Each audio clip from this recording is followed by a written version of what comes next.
live streaming? Yeah.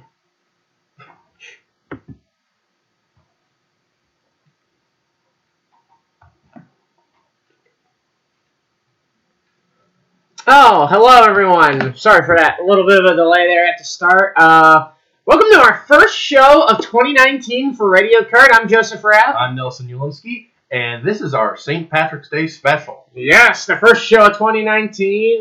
Feeling a little lucky today, Nelson. So, get the season off started and introduce everybody to what 2019 has in store for us is the plan today. Yeah. So we have a lot lined up.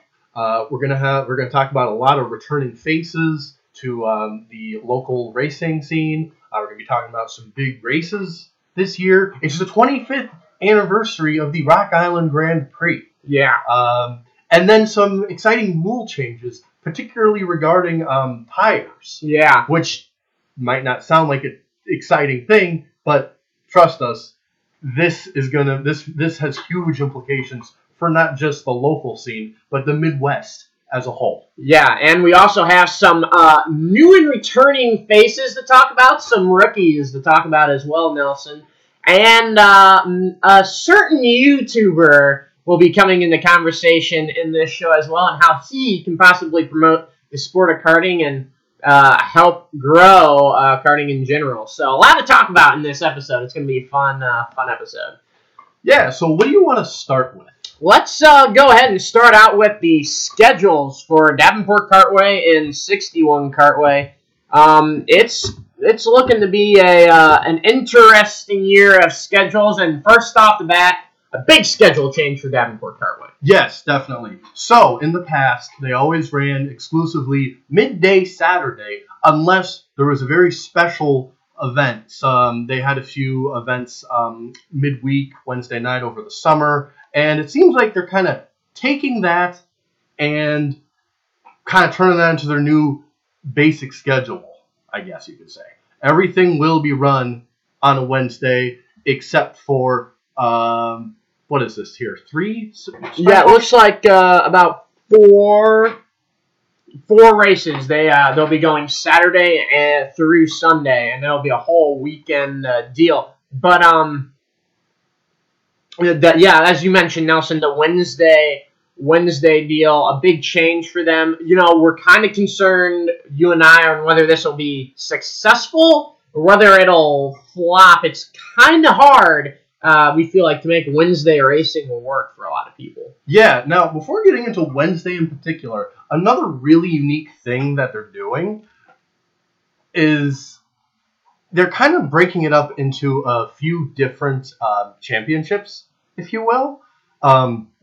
They have a spring championship of 4 races, a summer championship of 6 races, and a fall championship of 4 races. Mm-hmm. So you don't really have a quote-unquote season like you would at other, like at most club tracks. Yeah, and very good point there that we have a couple of different, series essentially there. I don't know. I think it'll be an interesting year for Davenport Kartway.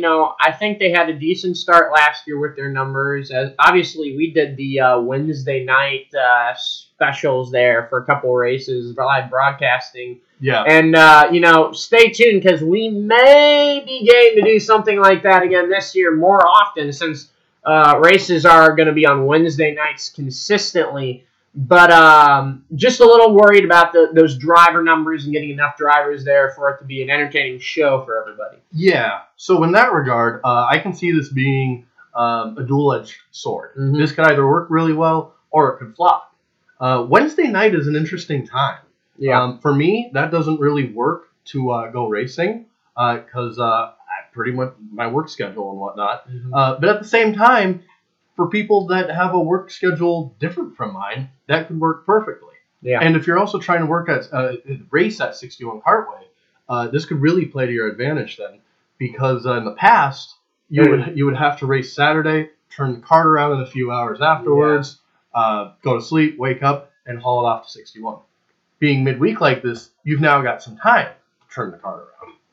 Yeah, another interesting thing, I can't remember if you mentioned this or not, Nelson, but a couple oval races on there. Yeah. We saw how exciting those ended up being last year with a little bit of chaos and some crashing in there. Exciting for the fans, maybe not so much for the racers, but I like having them already scheduled out versus last year. I think the last oval race was kind of a boat, and the drivers didn't really know going into it whether it was going to be an oval or road course race.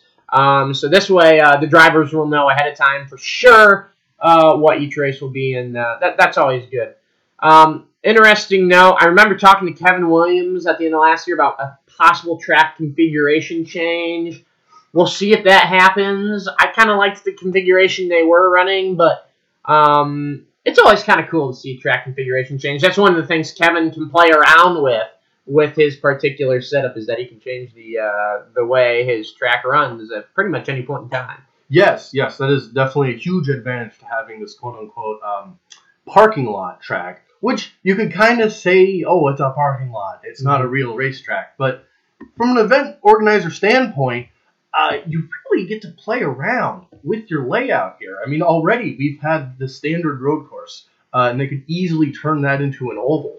And then that oval could even be lengthened into more of like a long Martinsville style oval. Yeah. Or they could keep it how they did last year as more of a bullring style. Yeah. So plenty of opportunities for different types of layouts here.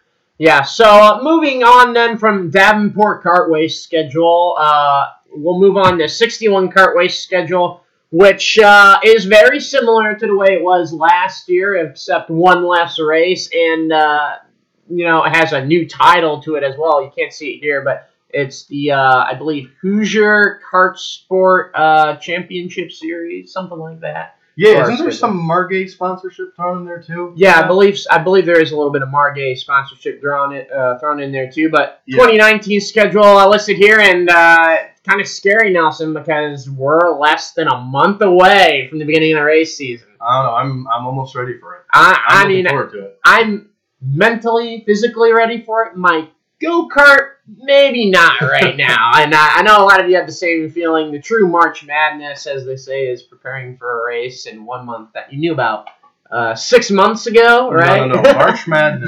March Madness is getting your cart together in 1 week.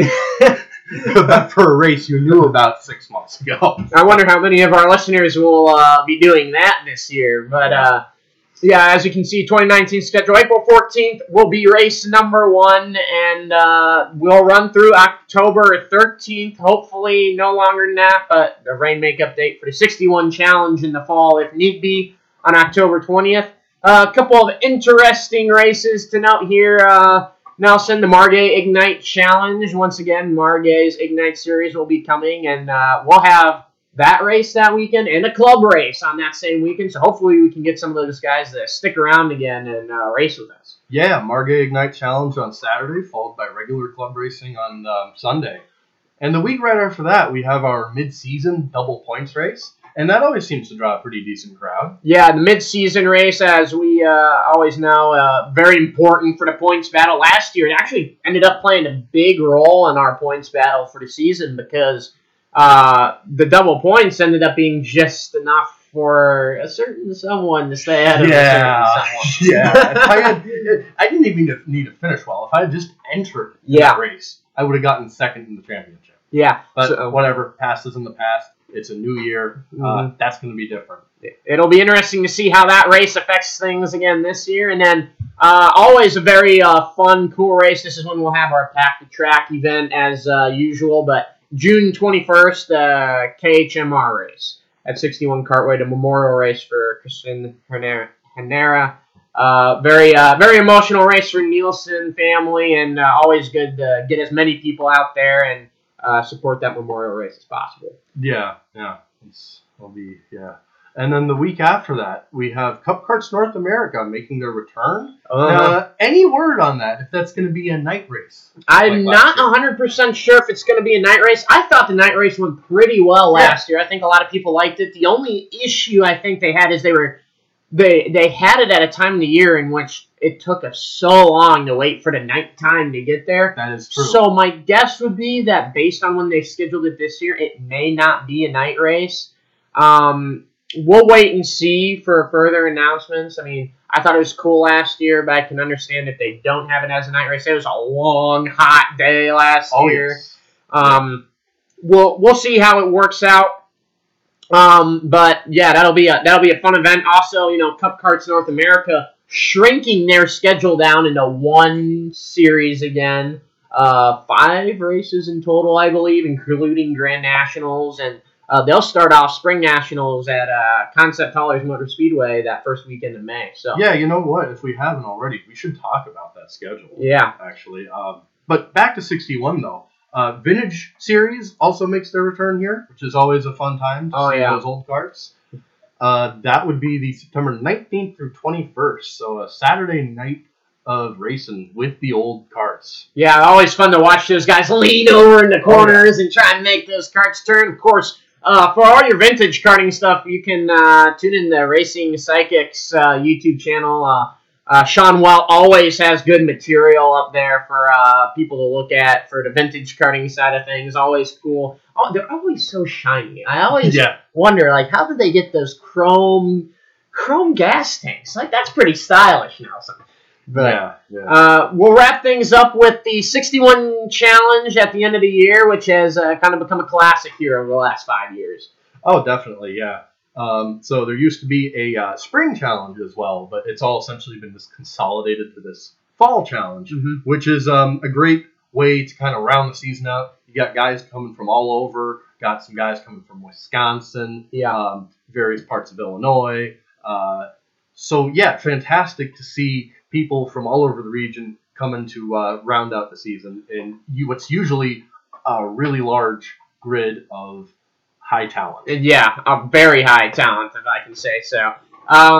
Now, some rule changes here for 61 Kartway this year, since we're on the topic of 61 Kartway. I think we should probably talk about the rule changes. Which is kind of hinted at in what this championship is called. The Hoosier Kart Sports. So, the track has gone from an fairly open tire rule with being able to run essentially any compound you want to now we're going to have one tire compound for the whole season. It's going to be the Hoosier R60V tire, and you can purchase it at 61 Kartway or through Hoosier Kart Sport or through Margay Racing, I think, as well. Very good change, I think, Nelson, and for a couple of different reasons. Yeah, definitely. So one thing to kind of start with before we get kind of into the nitty-gritty of this. One thing everybody should be aware of is that there are some really good deals at the track as far as tires go. If you have a brand new unused set of tires that were legal at 61 before, or no, it's Bridgestone. Bridgestone specifically, Bridgestone specifically, unused brand new Bridgestones. You can trade those in. And then let's say you still haven't bought any tires yet. They are 25% off the general retail price at 61 Kartway because of the sponsorship. So really, tires, fantastic cost here at 61. Yeah, it's a really good deal. And obviously, I think we all saw when Tony Nielsen and Margay Racing made this post about this deal. We all were kind of like, wow, that's surprising. We've been running an open tire compound for such a long time. The R60B tire, another note, I think we should mention, it's a little bit harder than the R60A, but it is not super hard. It's going to have some grip. It's comparable to the Bridgestone YLC tire, which was legal at 61 last year. So I think drivers will be happy with the amount of grip this tire provides, but it's also going to last longer than the R60A. I remember the R60A, it was a good tire. But it would, if you were aggressive with it, it'll only last about 4 weekends. Yeah, it would. I think I did a tire tracking on it once. It was 100 laps at 61 about what you could get out of that tire. That was if you weren't using it in practice. If you're using other tires in practice. So you could get about 4 weekends, like you said, out of it, just racing and not really practicing on that compound. This R60B, I'd expect, practice and racing, you'd probably be able to get 4 or 5 weekends out of it if you were doing, practice on them as well. So I think that's a great deal for the racers. You and I were talking before the show, though, about how this tire compound isn't just going to be used at 61 Cartway. It's going to be mandated at a lot of other events and a couple other tracks. Yeah. So pretty much all the whole Triple Crown, more or less. Yeah. That would be the Elkhart Grand Prix, Rock Island Grand Prix, and the Quincy Grand Prix all run this compound as well. So, you really don't have that whole tire excuse to stay away from any of these events. Now, the Brickyard Grand Prix, pardon me, the Battle at the Brickyard. Yeah, Battle at the Brickyard. They do not have this tire yet, but you were saying that the plan is that they're going to kind of lead into this next year as far as tire goals. Yeah, so the plan is what USAC had posted about it was they were going to initially use this tire this year, but a lot of people in like the Ohio area that over on the East Coast use the YLC tire currently. So they're going to use the YLC tire for one more year at the Battle at the Brickyard. Then they're going to switch to the Hoosier R60B. So they're giving you plenty of time and plenty of notice, over a year ahead of time of what they're going to do next year. So you can prepare for this R60B. And if you already have the YLCs, you're good for this year. But just be aware of that for drivers that want to do this event in the future. They're going to be switching to that Hoosier tire compound in 2020, essentially. Yeah. So that kind of leads into then, do you expect any shakeups in the racing? Or how do you expect this to change the racing? I think because everybody's gotten so used to running that Hoosier R60A, Nelson, it has immediate grip. It comes to its own very fast. At the beginning of the run speed of the R60A is fairly quick. I think it'll change the racing in the fact that I think drivers are going to need to take a lap or two to let the tires come all the way up to temperature before they have all the grip they want. The other thing is, I think in the past we would see, I think it was a couple of years, the 61 Challenge, Nick Okenfeld was on Vega Reds. There were a couple other guys were on Hoosier R60s. And there were some Bridgestones in the field. We would see initial fire-off speed from guys with Vega Reds, and then they'd start coming back to the field because the tire compounds were different. They'd heat up. They'd have different cycles in which they came into really well. Mm-hmm. I think with this Hoosier R60B tire, with everybody having to run the same tire, the start of the race is going to be more critical. You can't really wait on your setup as much to come in because everybody's tire temperatures are going to come in around the same time. Yeah. There's not a different prime time for your tire to start working. I remember racing against Morgan Schurer last year, those YLCs would start just eating you up around lap 9 or 10 of the race compared to the Hoosiers. But the Hoosiers would get you like a 2 or 3 second lead early in the race. You're not going to see that as much this year. So I think that'll play in the closer racing at the beginning and throughout the race, which I think is something we'd like to see. And then it'll just lead to a more equal playing field altogether. Yes. At the same time, though, I think this could kind of show some stuff that we didn't see before in the grid. So what I'm getting at, actually, a year or two ago, we did a special with Carter Pease. Yeah. And Carter and I both agreed grippier tires mask a ill-handling cart. Mm-hmm. So, of course, I'm well aware of the fact that the R60Bs are only a little bit harder than the A, but fact remains, they're still a harder tire. Yeah. So that means the handling of the cart is kind of going to show through more so with this tire. So it's kind of going to be who can keep the cart under them better with the less grip, and then also how well can people set up their cart for this new tire as well. Yeah, and I think an interesting, you said the harder compound will bring out more ill-handling carts. At the club level, I think guys will have enough time to adapt to the tire in which we won't see a huge shakeup in the way things go. I think maybe with Gage Kemp, you might see a little bit of a fall-off because I honestly don't know if that Ignite cart on a softer compound tires against other carts is as good as some of the other chassis. I don't know if it has the adjustability there. Yeah.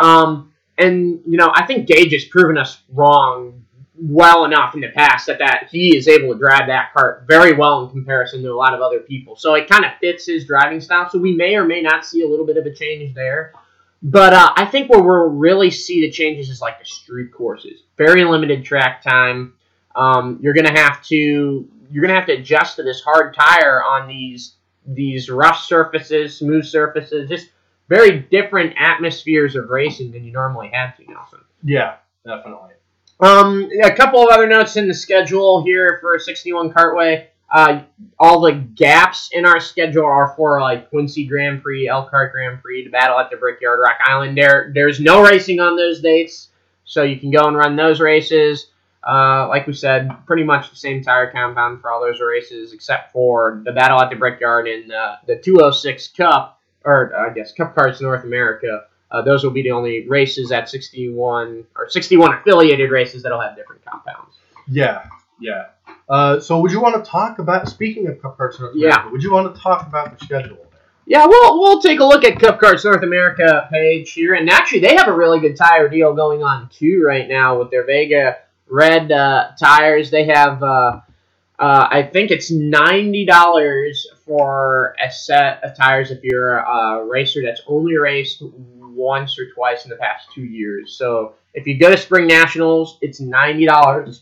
Ooh, excuse me. It's $90 for a set of Vega Red tires. I've only done one Cup Karts North America race. Yeah. That's perfect for me. That's what I'm saying, Nelson. Yeah, so you can get, it says here, get a set of VAH tires for free if you sign up for all the races for Cup Karts North America ahead of time. So that's a good deal there too.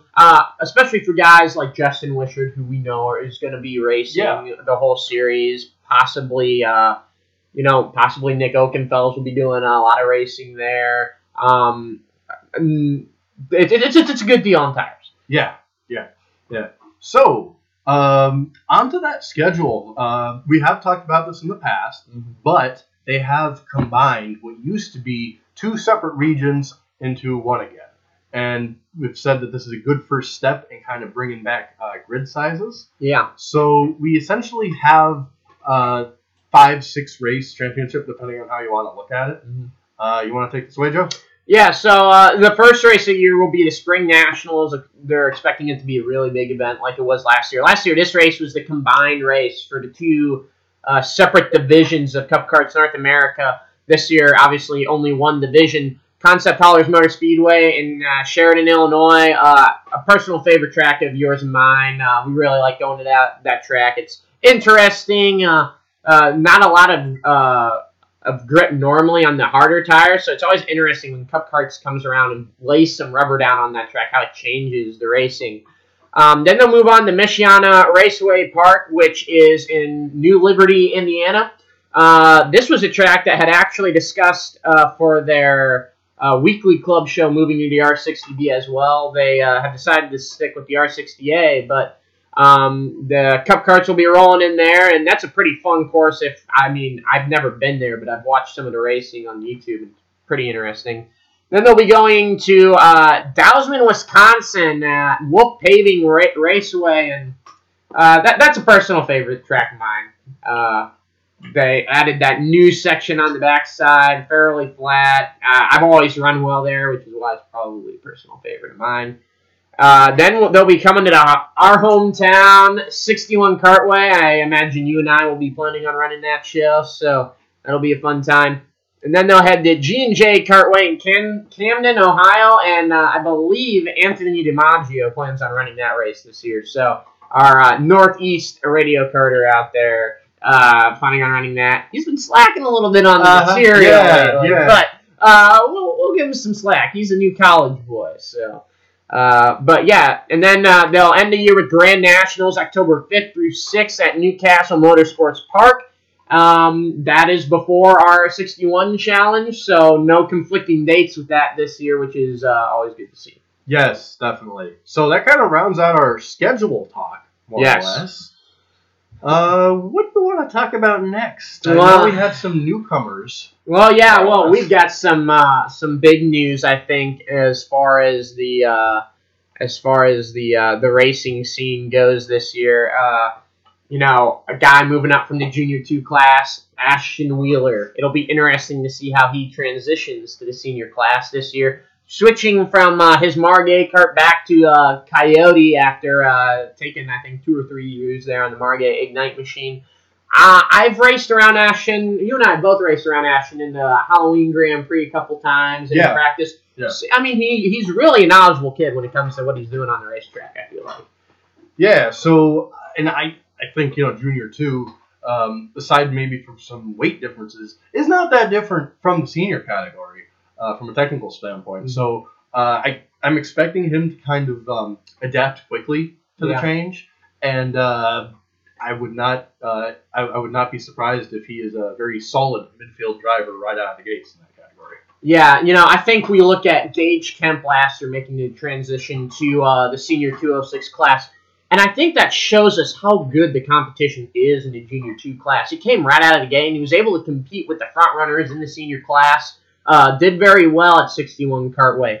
He was the champion, so I'm not sure how well Stu would say he did, but okay. He did very well. Yes.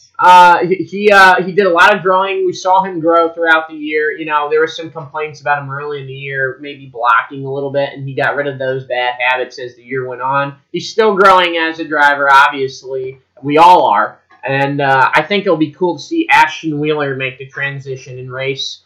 I'm expecting him, like you are, to be strong in the midfield right out of the gate. I mean, when Gage was in his class, he was racing toe-to-toe with Gage on a weekly basis, so it'll be interesting to see if he's kicking our butts right out of the year, too, as well. Yeah, that's certainly a possibility, so let's, see how that goes. Now, we've also got Kayla Carlson moving up from Junior 2. Yes, I actually talked to Kayla through Facebook and asked her if this is her option year if she wants to move up to Senior 206. Okay.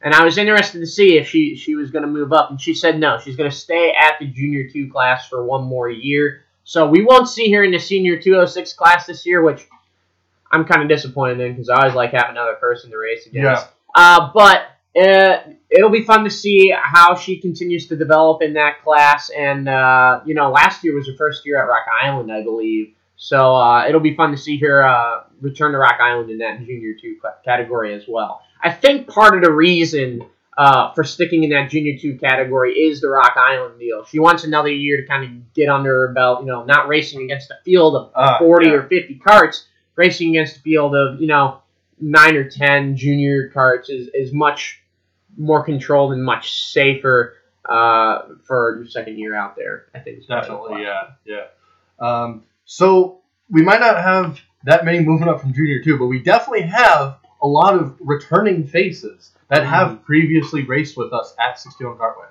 Yeah, some really good news. We talked about this, probably 2 years ago is when this happened to McDonald's, that their cart their new Margay Ignite cart was actually stolen out of their trailer. I've heard they found it over the off season. Someone was trying to sell it on the Facebook Marketplace, I guess.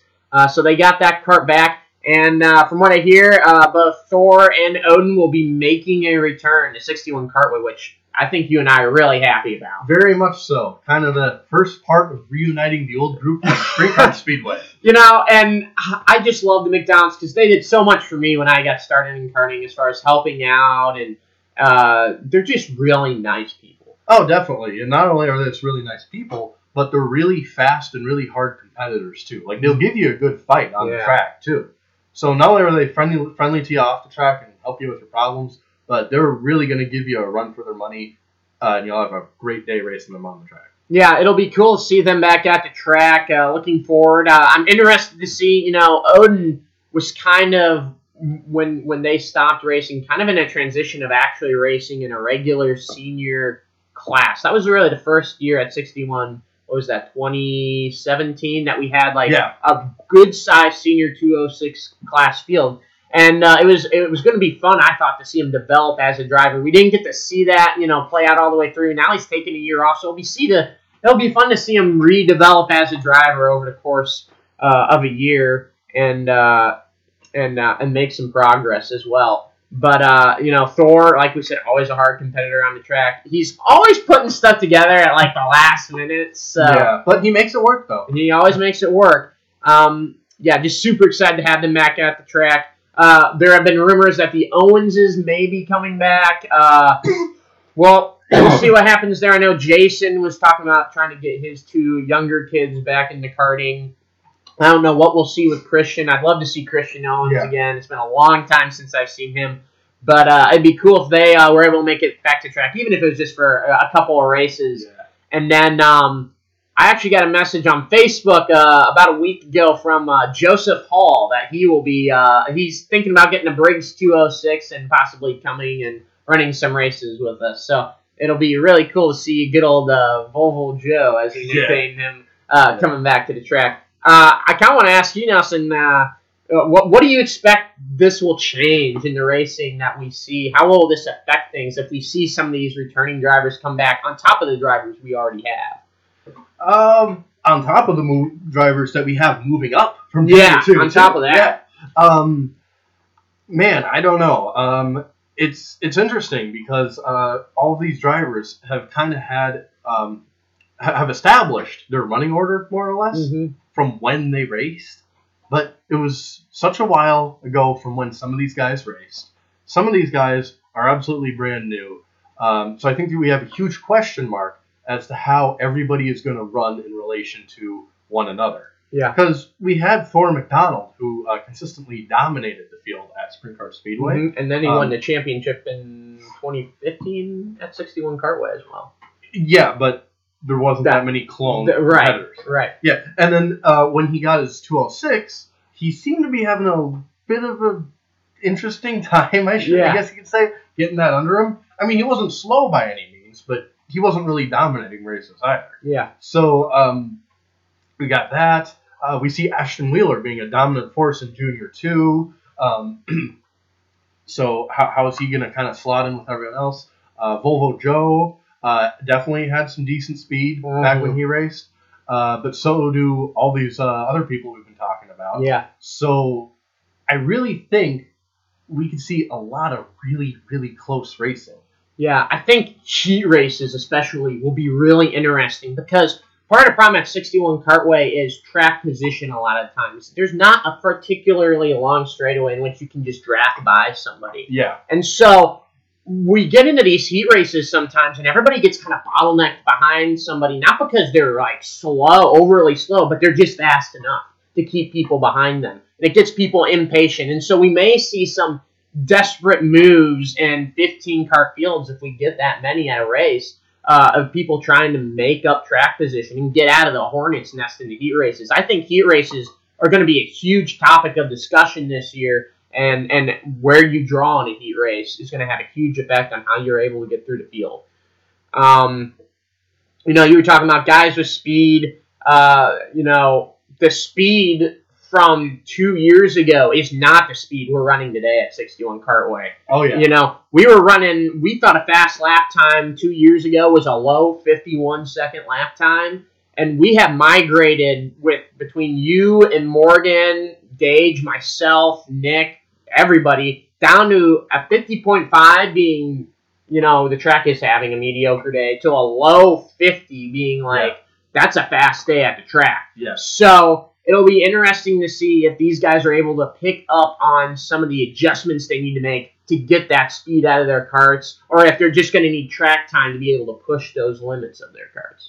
Yes, but also considering, too, how many of these guys raced back then are coming back all at once together. Yeah. I don't think they're going to be really having a bad day if they don't have that speed. Because they're going to have plenty of other people around that speed to race against. Yeah. They may be a second or two off the lead pack, but most of the field, by the sounds of it, are going to be at that speed. Mm-hmm. So even if you aren't one of the fastest guys, this sounds like a really good year to have a lot of close competition.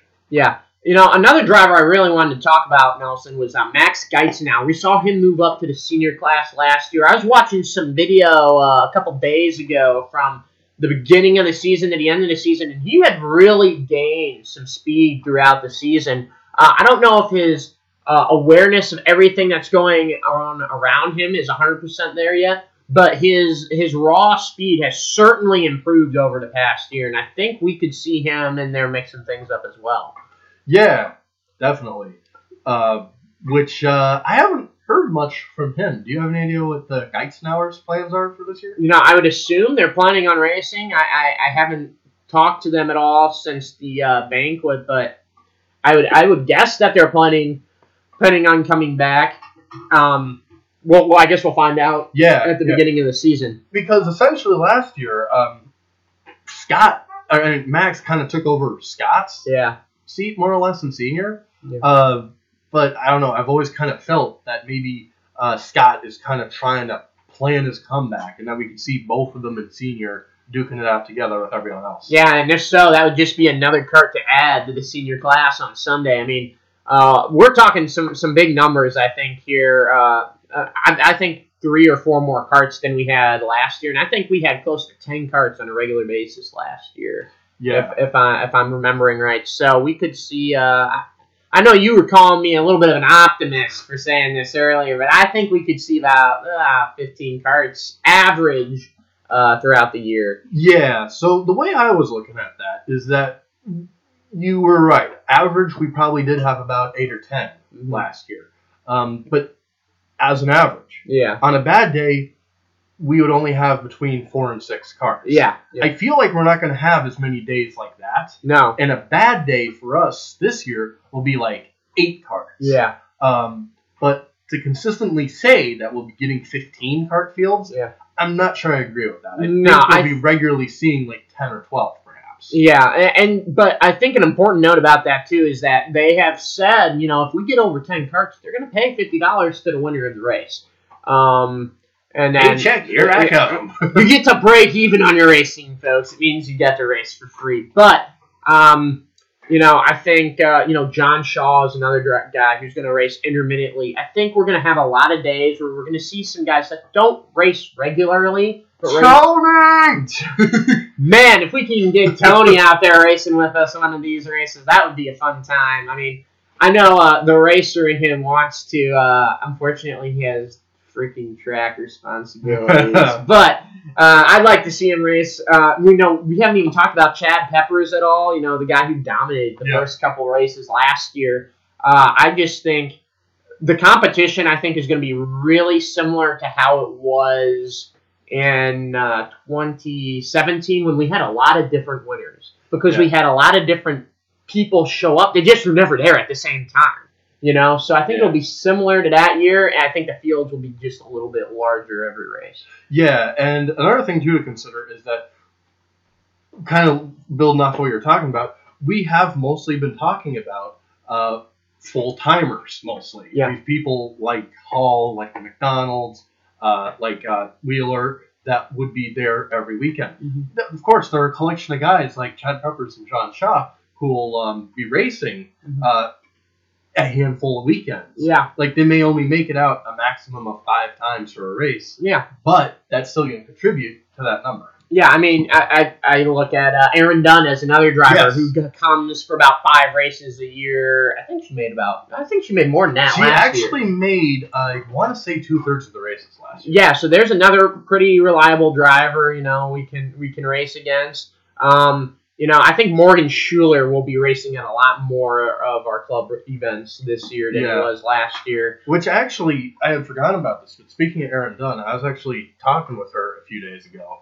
or a few weeks ago, I should say, and it sadly sounds like she has a very, very busy year this year between school and various internships and that type of thing. Yeah. So she still has the passion to race. But she's just saying she's not sure if she's going to be able to find the time for it or not. Yeah, definitely understandable. For some reason I feel like we always find that girl back at the racetrack at some point or another. That is true. So I remember her saying that a couple summers ago. So hopefully she can find some time to get out there and race with us at least a couple of times throughout the year. And I know we can always see her at Rock Island, whether she's a racer or just coming to have a good time. And watch the racing. It's always fun to see her, but I think we'll see her on the track at least a couple times this year. Yeah, it might not be as much as last year, but I'm definitely expecting her for a handful of races over the summer. Yeah. Other partial drivers I wanted to bring up though is like Josh Havlick from last year, Brett Derricks, another driver that was kind of around last year. And then I think with racing on Wednesday nights at Davenport, we may see Matt Payway or Michael Welsh come up for 1 or 2 races at some point in the year. Not because the competition at Davenport isn't good or anything like that. But because their weekend has now opened up. Yes, but because their weekend is opened up, and they may want to tune up for the upcoming Quincy race or something in the next week and see how they stack up against some of the 61 guys. So I think we'll see some really interesting transitioning there. I think it's gearing up to be a good season, Nelson. Oh, definitely.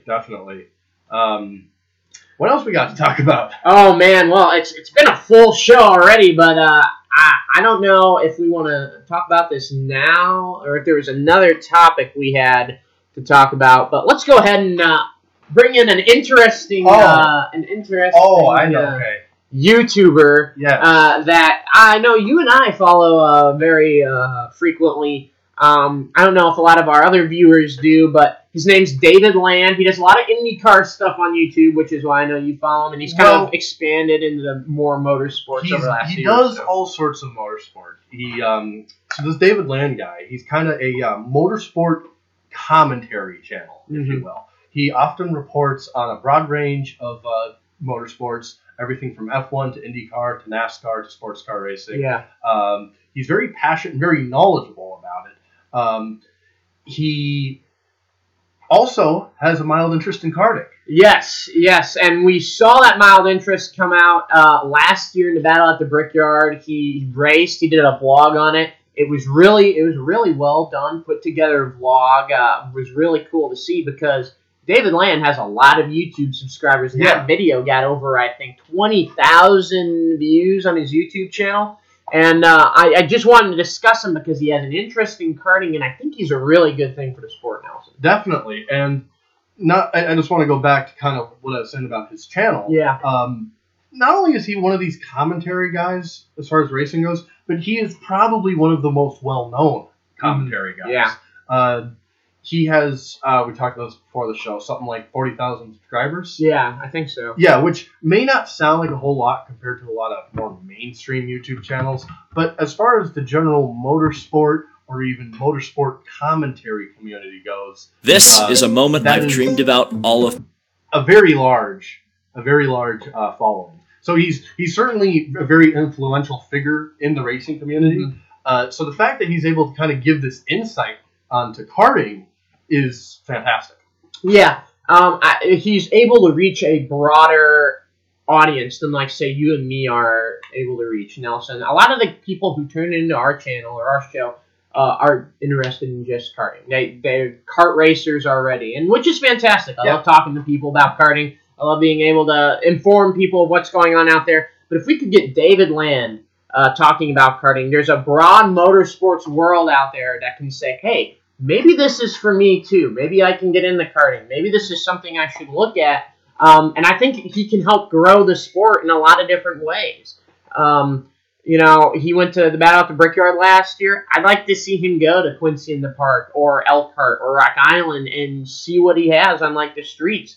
And do some club racing vlogs as well, as you were talking about. Yeah, as great as these big events are, I think it would be fantastic if he did some vlog videos for general club racing, because I think most people are genuinely interested in purchasing a kart and doing this stuff are kind of going to be more interested in, like, well, what am I going to be doing on a week-to-week basis? Quincy is kind of scary. I don't want to buy a kart and that be my first race. Right. What's it like on a regular weekly basis?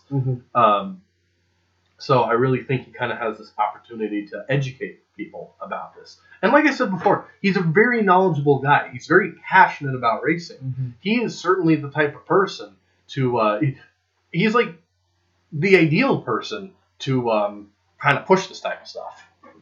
Yeah, I mean, I look at teams like Margay Racing, right? Or TV Kart USA, Bromberg Racing, those teams that have rent to drive programs. And I think, man, I think you should give a discount maybe to a guy like David Land, who's going to not only promote the sport, but he's going to promote you on top of it. I mean, if David Land has a vlog for TV Kart USA, right? They're gonna get, I mean, essentially 20,000 views on the vlog. That's 20,000 potential customers. You know, I think that's a fair relationship there. David Land also promotes karting. Then it's a good relationship for the karting community.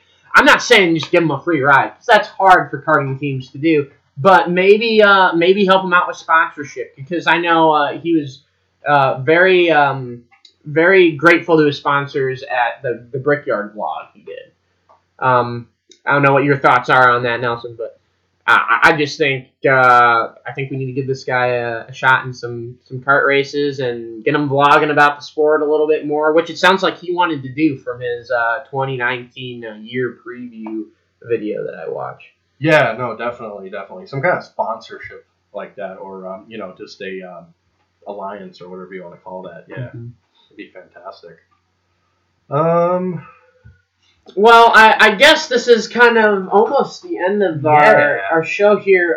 Wanted to kind of emphasize, though, the 25th anniversary of the Rock Island Grand Prix is coming up, and planning on doing some big things on the YouTube channel that way. Planning on doing some interviews, some special interviews, and putting together, hopefully, a really good video for the Rock Island Grand Prix. Hopefully a few promo videos for the Rock Island Grand Prix, but just looking forward to doing those interviews and seeing what the 25th anniversary means to a lot of these drivers like Tony Nielsen, Michael Dittmer, Cal Stewart. Hopefully we can do an interview with him, Michael Welsh, some of the local guys, and then maybe like Josh Lane, you know, on the shifter side, getting some interviews and giving you a look into what the racing community is looking forward to with this 25th edition of the Rock Island Grand Prix. Yeah. Go ahead. I was just going to say, yeah, it's a really interesting year because of this 25th anniversary. And we really want to try and put together just as interesting of a show for that later this year, complete with these interviews, even racing footage, too. Yeah. Just kind of showcase not just what the racing is like at Rock Island, but what the passion around Rock Island is like and what it means to those who compete. Because this isn't just a race for a lot of us. I mean, the race means a lot to me, but for a lot of us around here, for a lot of kart racers around here, it goes a lot deeper than that. Yeah, it's a home race. You know, I know for me the last couple of years, working with the Grand Prix committee, it's been, you know, kind of cool to see, you know, after the race you complete it and you know all the corner workers or, you know, some of the staff that's working it, you know, a lot of the karting community in our area comes together for that race and really tries to put on a good show for the hometown crowd. It'd be cool if we could get an interview with Roger Ruthert from the Rock Island Grand Prix. He's the president. Maybe Tyler Scher as well, who's the rules director, vice president of the Grand Prix. But there's certainly a number of people behind the scenes, a number of people we see during the race weekend we'll be trying to get interviews with. We'll release parts of those interviews before the Rock Island Grand Prix. We're planning on starting up the interview process in May. And Tony Nielsen, if you're listening, we want to interview you for this. So you'll be one of our first interview stops for probably this deal. What better way to start the interviews than interviewing the GOAT? There it is. You had to say it, didn't you? Of course. Oh, goodness me, oh my. Maybe ruffle some fur there, if you know what I'm saying. Oh, God. Oh, God. Oh, man. I'm kind of sorry I said that. That's worse than me even bringing up the GOAT. But it'll be a fun time. The actual coverage of the race, planning on doing just the Travis DeVert Memorial Race. I don't have the manpower, the cameras to do like the full race weekend of coverage at Rock Island, but we're planning on doing that first race with a big pre-race show segment, and then kind of a bit of a post-race show segment. But that's normally the race with the most carts. It's a very emotional race. we run it in memory of Travis and to prevent to raise suicide awareness. Really, really heartfelt race, a good race. So we'd like to put that on YouTube for the 25th anniversary and show you guys what Rock Island's all about. It's a fun event. It's a great time, and to be honest, it's the biggest street race in karting. So there's no reason not to come and run it. Yeah, definitely. So big, huge process, but we're going to be starting on that soon in the next couple of months. Yeah. So hopefully the entire showing of Rock Island will be ready sometime later this year. Yeah. Other than that, that is the conclusion of our St. Patrick's Day special, Nelson, I think, unless you have anything else you'd like to say. Not really. Just stay safe if you're going to be drinking. And I mean, it's St. Patrick's Day. It is St. Patrick's Day. Yeah. Stay safe. Don't do anything stupid. And hopefully the racing season gets here soon. Yeah, can't get here soon enough as far as I'm concerned. See you all in April for the start of the 2019 season. For now, I'm Joseph Rath. I'm Nelson Jelinski. Take care, everyone.